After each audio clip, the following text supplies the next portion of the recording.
So it is, I want to get a quick Sarah, do you have a question about the listing process? Like, why are you not listing more houses? What do you need to know to list more houses? I'm still learning on the buyer's side. I think it's going to take at least another year or so before I'm ready to do listings. Okay, right. So we're going to go with mindset, right? Because you believe you're not ready. Correct. Right. Right. Believing it can be me.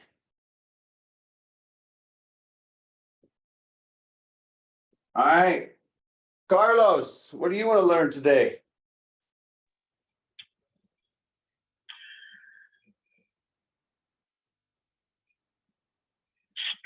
I guess better presenting to clients the fact that they need to reduce their damn price.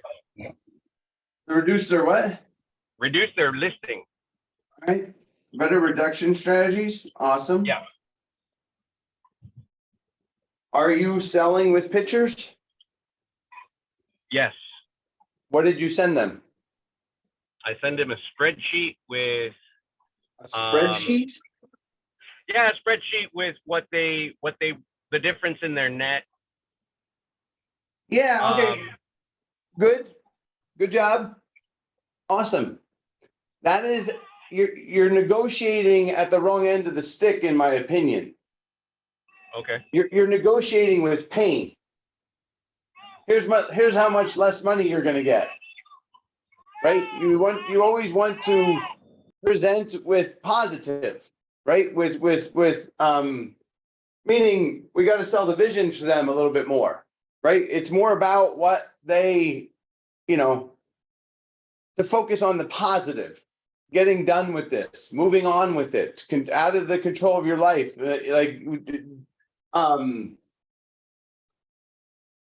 It's good that you sent the spreadsheet. You need to. It's just how you're going to get them. I mean, that is not leading to price reductions typically.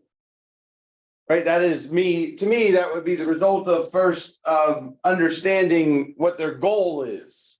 Right. Like we always want to be goal focused when talking to people are you thinking this sales process is going to take 6 months? Or do you want this to be a part of your world? Is $1,000 going to make a difference? So you're trying to squeeze an extra 1,000 or 2,000 out?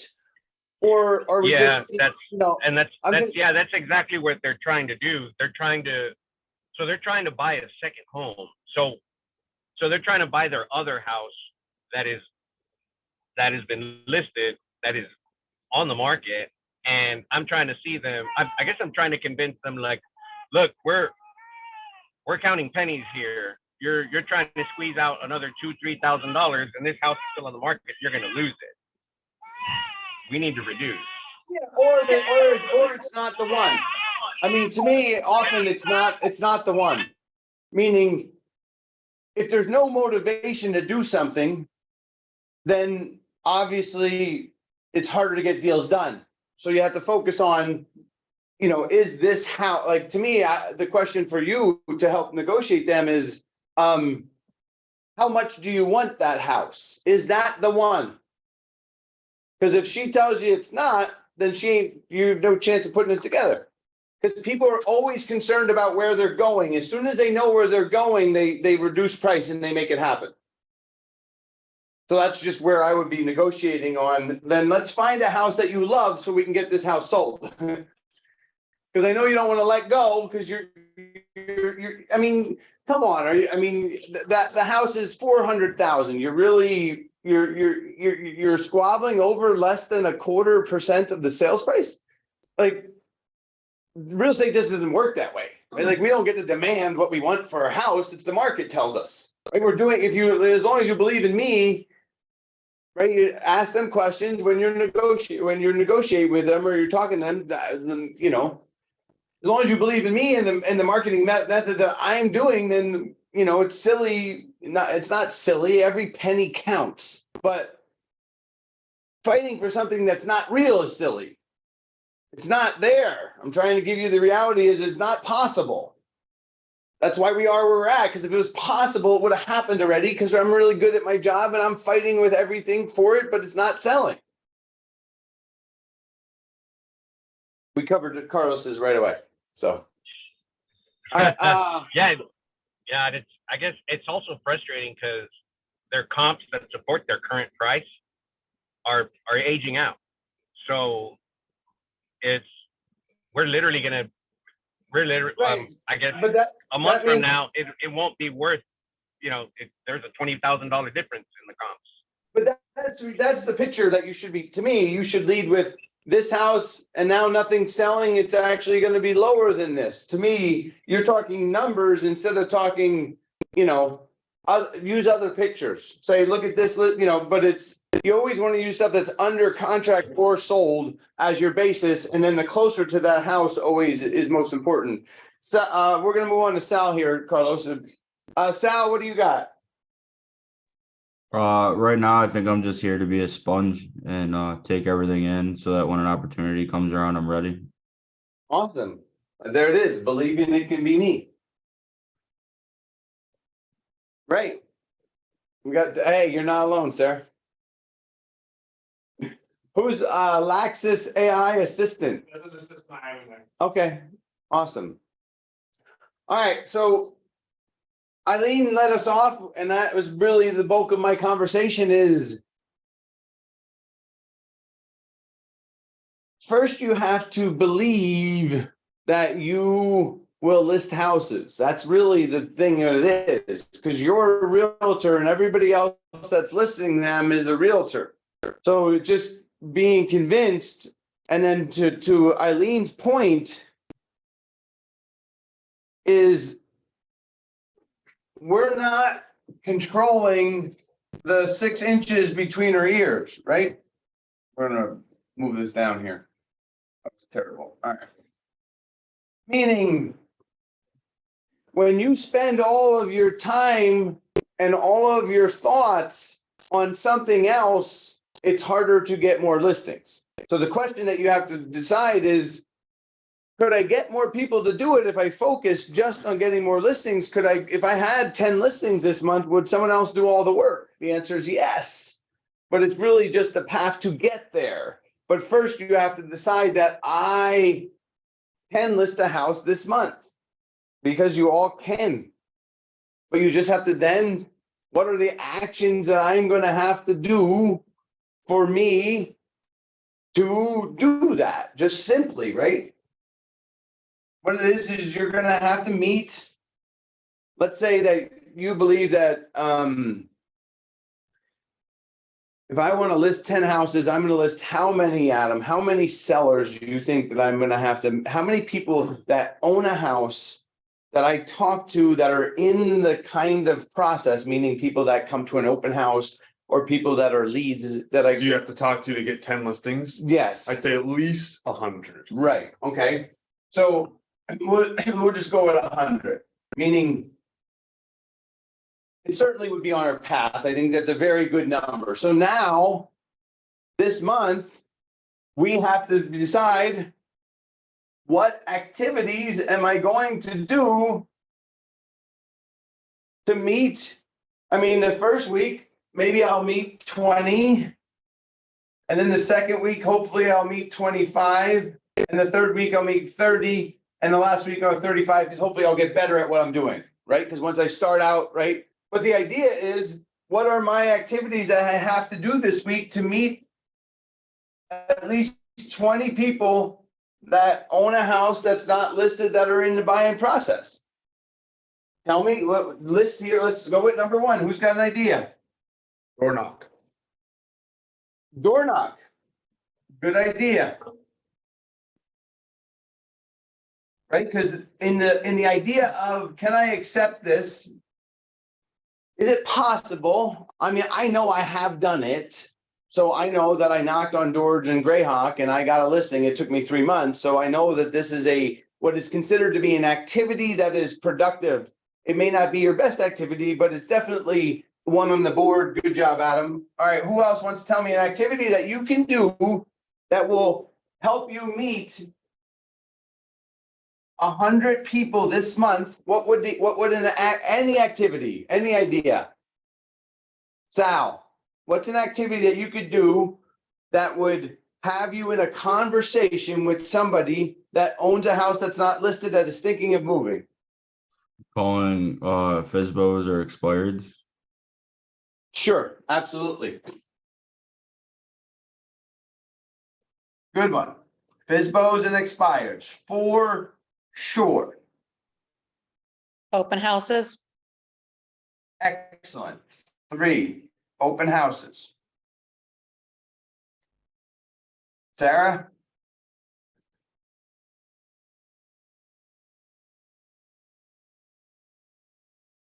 You're muted, Sarah.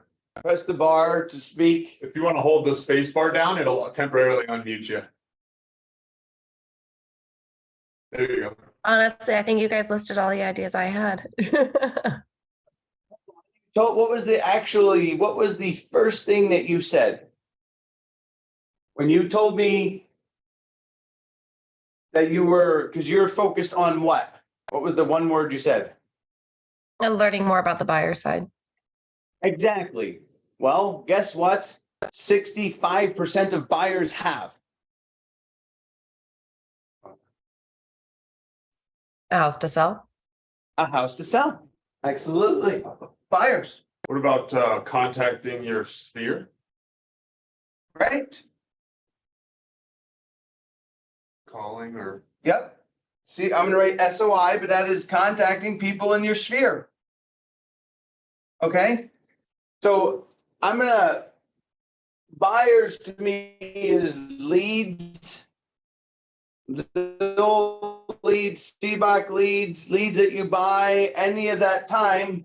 So the question that you have to ask yourself is how much time am I going to give to get, how much time do I have free this month to get to those people? Because who controls your, I'm sorry, let me ask the question first. Carlos, do you have one to add to our list? There's, Do I have what? do you have one? Did you get to say one? Did everybody say one? No, That's I fine. didn't get to say one. All right, what do you think?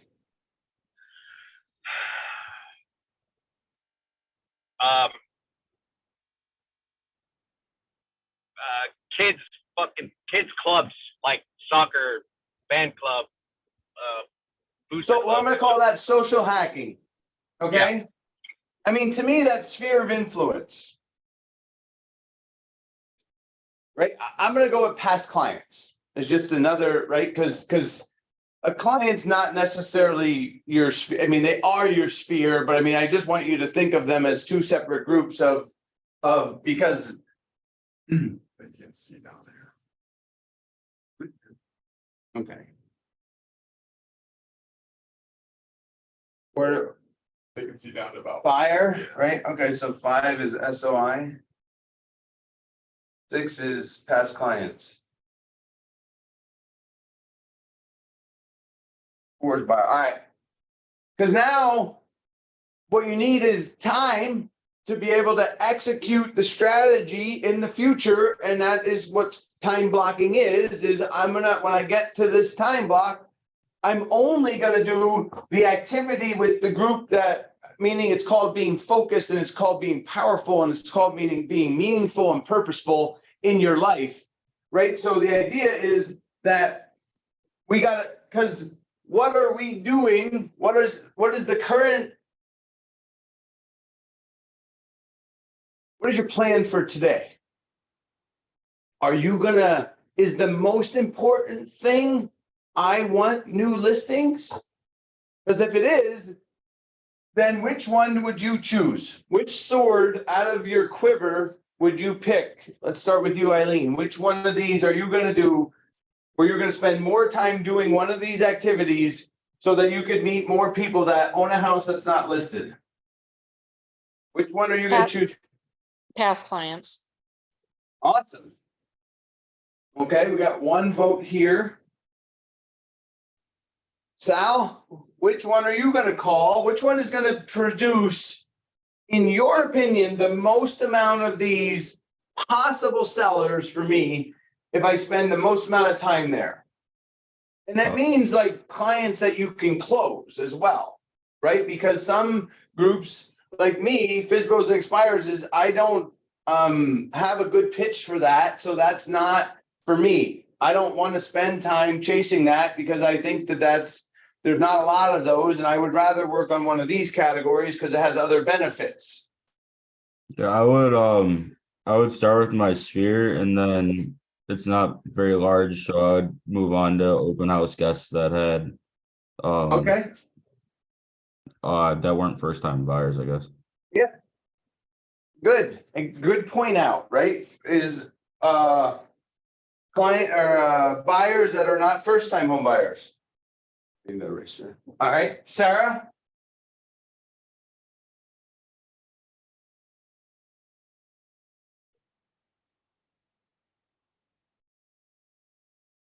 What activity will you do first when you have the time allotted in trying to identify a potential person that owns a house that is thinking about selling? I think with Carlos on basically the social hacking, wherever you're out and about and just if it comes up in the conversation, utilizing that and pursuing it.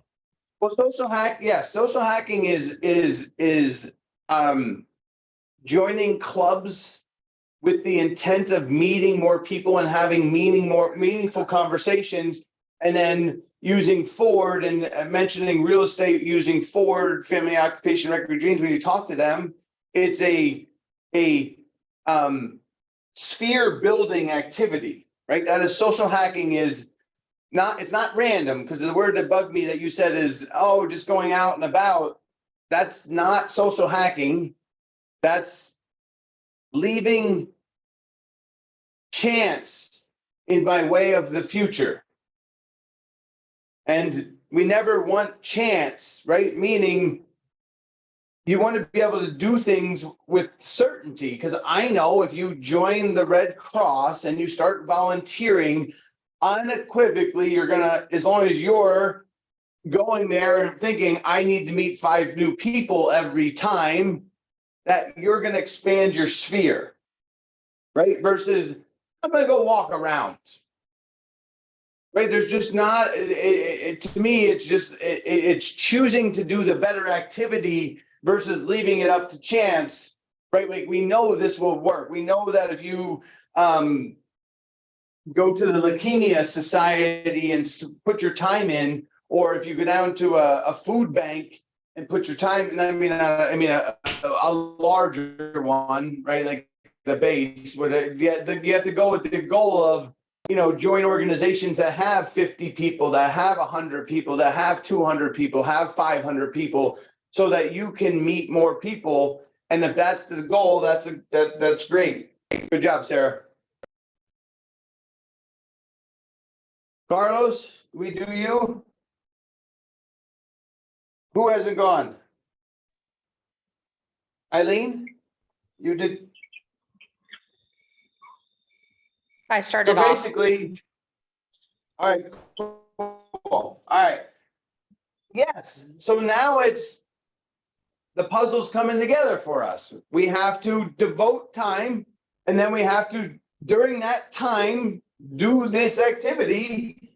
And the way that you just have to make a decision is, how am I gonna denote, in my mind, to make sure that I'm counting well, what am I gonna do for each of these 100 possible people? And then you set up a goal that my first week, I'm looking for 20 of them. So how many hours would I have to meet 20 of these people? How much hours is it gonna take me? Let's go with social hacking, joining clubs. Like, how many hours am I gonna have to put in this week to get to meet 20 people that own a house that's not listed that are thinking?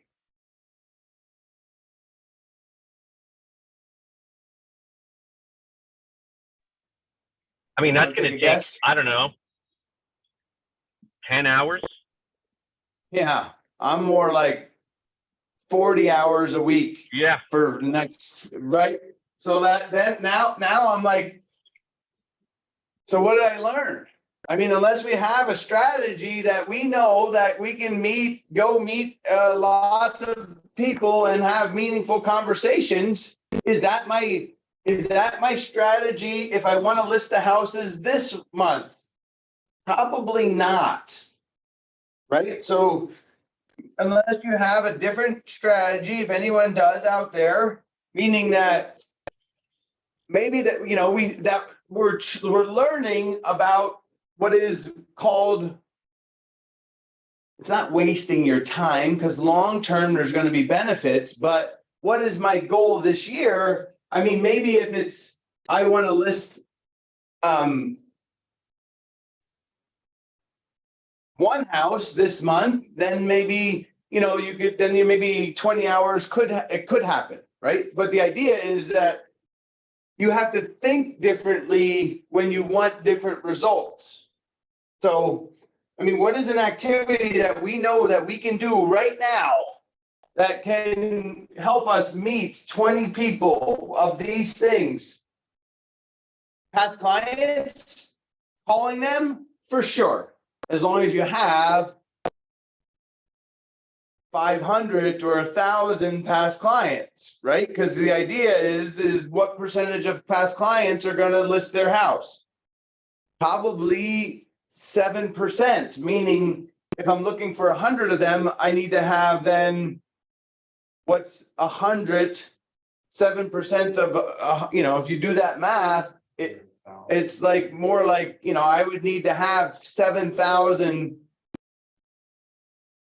I don't know what the math is, but the point is no, I don't have that many clients. I don't think that either of you do, but the idea is just knowing that this is a great activity, but I'm also going to have to do what? Something else, because the potential is not there to get 100 out of past clients. And that's what we're learning. And that's what this exercise does, because now we're devoting time. We're specifically thinking about how can I get more listings? 1,500 people, 1,500 past clients that if I called them all in a week, then I could probably get to my, you know, you start calling them, maybe by the end of the month, you could probably. Is it okay to do different ones, to maybe try and get 20 from open houses and then maybe try to get 30 from past clients? Or do you think it's better to put all your focus into try and get 100 from that one? Well, to me, it's more about, does the pot have enough gold? Right. Right? Meaning, which pot has the gold, right? Which is the thing, and then how much time am I gonna devote? Because this is really just a decision of you devoting clearly, what have we all learned so far today? Gotta put in the time. We got to put in more time working on the activities that are going to produce. I mean, to me, open houses could, right? Open houses could produce, but I don't know if you're gonna get. I mean, because you're gonna need how many visitors that own a house to get 20? I mean, you're gonna have to sit open, you're almost gonna have to sit in open house all day, every day to get to that number. Because essentially, yes, it's past clients, yeah, you know, but it's really more about the leads or FSBOs or door knocking. And that's why we end up in that trail. We find ourselves wanting to, well, I'm just gonna do this or I'm just gonna do that. But then you're making the decision before you started that it's very difficult to meet that many people. I mean, to me, the decision is more of, because now let me ask you, how much time this week do you have allotted in your schedule in the next 7 days to chase these activities? I mean, it's a deep question, because it makes me uncomfortable to ask it, but this is really the decision that we have to make, is we have to start to find, this is why we've been focusing on our why. Right? What do I got to do? I mean, obviously my number 10 listings was high, right? Like, so if you're like, okay, well, if last year you listed 10 houses, maybe your goal is 24 listings, so it's only 2. So now it makes the math a lot easier, is because if I'm gonna list 2 houses this month, how many prospects am I gonna need? 20. All right. This is why goals matter. Because goals drive behavior that changes your mind and your decisions of, am I gonna devote the time to chase this? Because it does work if you devote the time. But so now I'm looking for 20 potential people, so now this math is really different. Right, so, if I meet 4, then 5, then 5, then 6, I get the 20 for for a month, right? Like the idea is I got 4 weeks, right? So now I only need to meet 4 people that own a house, right? So now because you're lowering your goals, which is okay. Because now you're like, okay, do I have 100 clients? Can I talk to 20 people that are thinking about selling? Possibly. Now that's a real activity, right? So if you're like, but again, it's just the idea of, am I going to devote the time doing one of these 5 or 6 things? Like how much of my week am I just working on talking to buyers, going to open houses, calling past clients or sphere of influence, FISBOs or door knocking? It's really those, you making the decision that tomorrow morning it's Thursday, or even this afternoon it's Wednesday, right? Starting at 11 o'clock, I'm just gonna I'm gonna try and talk to as many buyers in the next hour as I can. Or I'm gonna go to this party because I know I can meet 12, my friend's having a graduation party and 25 people I know that are gonna be there, they're all past clients. I'm gonna make sure I block time to go to that party, and then I'm not gonna drink. I'm gonna show up and be ready. I'm gonna look good. I'm gonna be prepared. I'm gonna be focused, and I'm gonna make sure my goal going to that party is to talk to all 25 past clients. So it's just being more in control of your activities. First, back to Sarah's point is,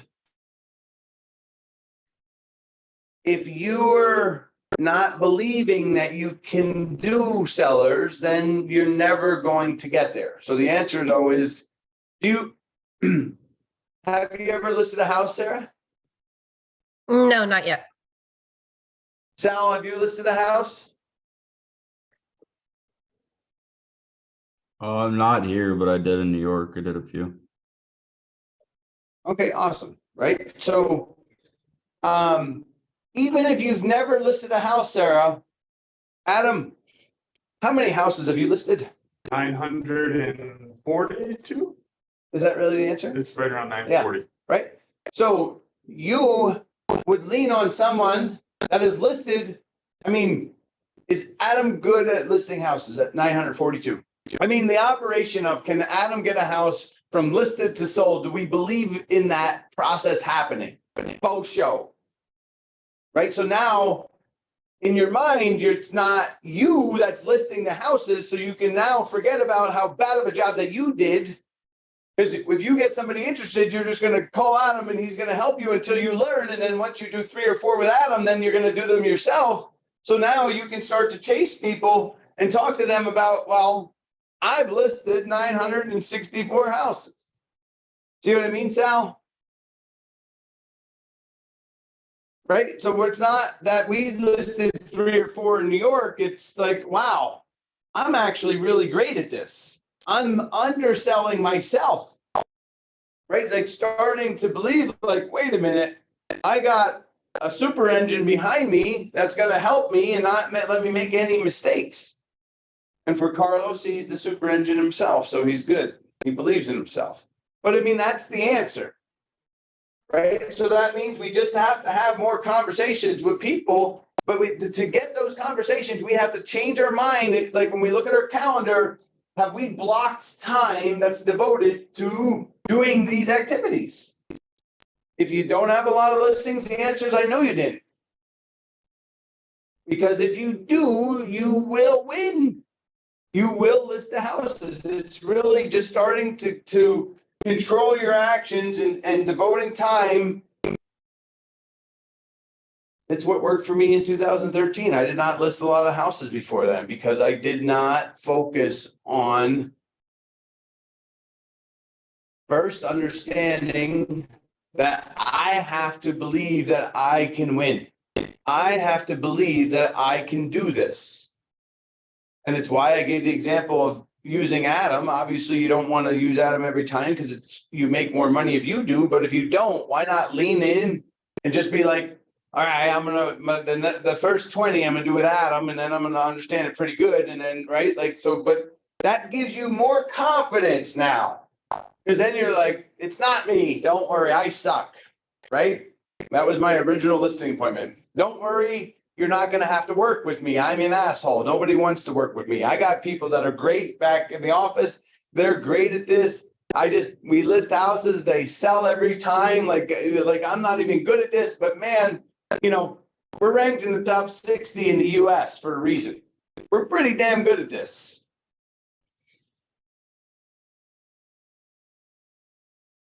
But because you need to prospect with confidence. Right, when you're going to devote the time to work on open houses, and you're going to be like, at some point you have to be like, I deserve this. It's like, do you deserve this? Do you deserve the ability to list 24 houses this year? Okay, if you deserve it, then what are you going to do to make that happen? Because you do deserve it. As long as you believe that you deserve it, well, then I'm going to spend time, because if you deserve it, then you're not going to let yourself go to that open house without having scripts ready for the buyers that come in, because I need this many people. I'm sitting those open houses to get these people. And the way I'm going to note them is I'm going to drop them off a CMA. So basically I need 20 CMAs each month to get to where I'm at. So, and then you're ready in the open house. You're gonna, because if that's your goal, you're gonna go out to the CBOC buyer resources. You're gonna pull up. It's called open house start to conversion. In there is 6 steps with. You're gonna door knock on Wednesday and Thursday before the open house to drive as much traffic there, so you get to meet them at their house, talk to them. If they come to the open house, they're interested in real estate. But to me, an open house strategy could definitely list 2 houses for sure. But you got, okay, Thursday night, why am I not door knocking between 4 and 6 o'clock? Because they're gonna be home. Am I going to be showered? Am I going to have nice flyers? Yes. Am I going to be dressed for success? And am I going to be happy? Yes. All of those things that you're going to show up and be ready. And it's going to produce results. Right? Because you're going to leave your flyer. You're going to prepare because you deserve it. You're not going to do a bad job for you. My version of me that deserves it. Gonna have a good flyer. It's gonna drop it off. It's gonna have a picture of the property. It's gonna have the price. It's gonna have the date. It's gonna have the time. And I'm gonna leave the flyer in the door, and I'm gonna invite people to the open house, so that I know I get traffic at the open house. Because if your assumption is well, someone else is putting out the signs and someone else is doing those things. What are you doing to create the marketing? It says your internet connection is unstable. So think about that. I just want to grab some water.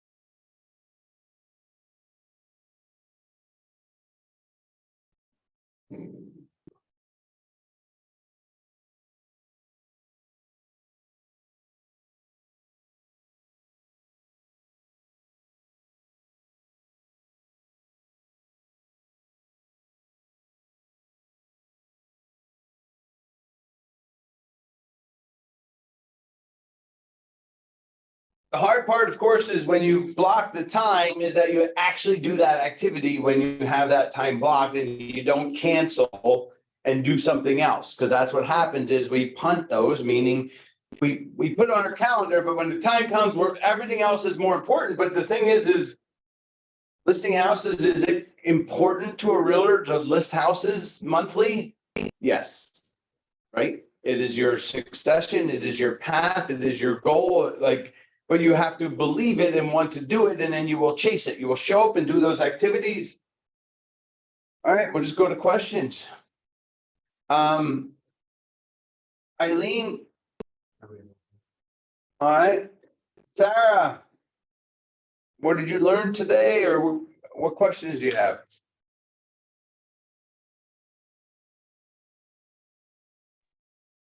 Percentage of past clients that would actually utilize you to list their house in the future was surprisingly low.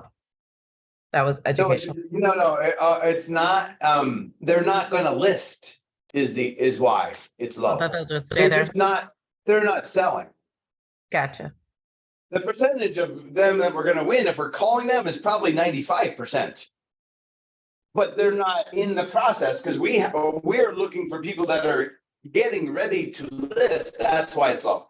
Great question. Past clients is great, because when you find one, you're gonna win. That's why you would choose this over anything else, is because when you get one, your odds of winning are so high. Because like, if you meet somebody in open house, what are your odds of winning that listing? Great. Maybe 5% or 10% would be a good number, right? Like, cause on buyer leads off of Zillow, it's 7%. And I mean, you're talking about randomly meeting a stranger at an open house and listing that house 5%. So now if I meet 100 of them, now it's actually lower, because, versus spending time here, at least when you find one, you're gonna win. Same thing with the sphere of influence. At the end of the day, it's always math, unfortunately, but it's what percentage of what percentage of the people, if I meet them, am I going to win that listing? Carlos, questions? Other than how is your burrito, or your egg McMuffin? I'm having a taco. Buenos dias. Because I'm in South A Texas. Of course it's a fucking taco. Are you kidding? You're from Texas. No, but I guess what I came away with today was I need to be spending more fucking time becoming a listing agent. Sorry, I can't stop cussing. Jason's here. I just need to spend more time. That's what I got to do. I mean, like for example, I'll give you one prime example. Me and Nicole have started working on CMA 1, and it's on the back burner because we'd rather spend more time doing something else, chasing something else. And I got a sign call 3 days ago. I should have been dropping off CMA 1. I should have dropped off CMA 1 already, and I haven't done it. Yeah. So, And what I I came mean, away with even if it's just a CMA, yeah. Yeah, what I came away with Good. today was I need to It's spend more time. prioritization. Yep. Excellent. Great comment. Thank you, Carlos. That is actually what I wanted you to believe out of this meeting. So I appreciate it, because that is really what it is that we do not spend enough of our devoted time to get listings, it's called prospecting at some level, right? So what am I doing that's how you get them, is you make a decision that this week I'm gonna spend 10 hours, and that includes any time if you get a sign call and someone wants to list a house, you gotta execute in Tuesday's team meeting, this is what I was talking about systems, is you gotta kick off the system. They're gonna get a CMA, and then the next day they're gonna get a phone call, and the next day they're gonna get a phone call, right? Like the process, the seller follow-up, basically follow up with that person, write down everything you do after you deliver the CMA, and if you win, repeat that activity. Sal, what'd you learn? To lean on the team when I'm talking to a seller, and use that as a strength. Excellent. Until you get the experience. The good news is if you spend all of your time prospecting using Adam, now when you put you in there, now you're hitting the ground running. All you're doing is just changing the script and it says, well, I use Adam. Are you kidding? I listed 20 houses this year already. I can do this for you. Like as soon as you, like the goal is, that's why I talk about getting more, experience, because then you're in control of your income. Good takeaway, Sal. Good takeaway, Sarah. Good takeaway, Carlos. How about you, Clay?